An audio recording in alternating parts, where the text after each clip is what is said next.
Bıktım seni hatırlatan anılarımdan, bana kalan arsız rüyalardan. Belki sonu hazırlayan gelgitlerindi. Başaramadım, hikayem bitti.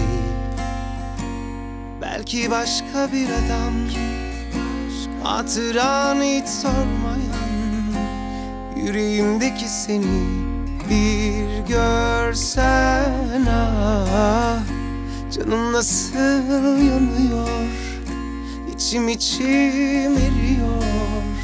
Sandığım gibi değil, geçmiyor. Büyükse büyük, değilse lafı güzel.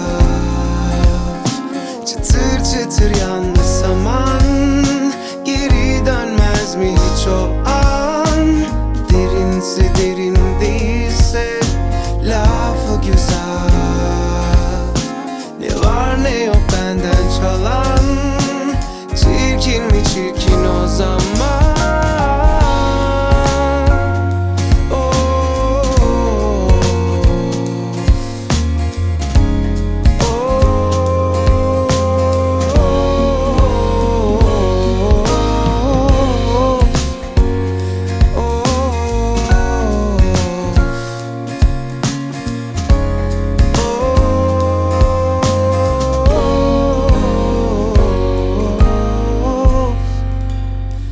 Belki başka bir adam, hatıranı hiç sormayan, yüreğimdeki seni bir görsen. Ah, canım nasıl yanıyor, içim eriyor.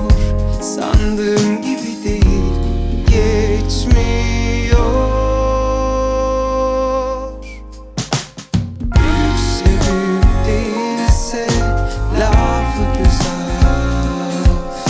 Çıtır çıtır yandı zaman, geri dönmez mi hiç o an?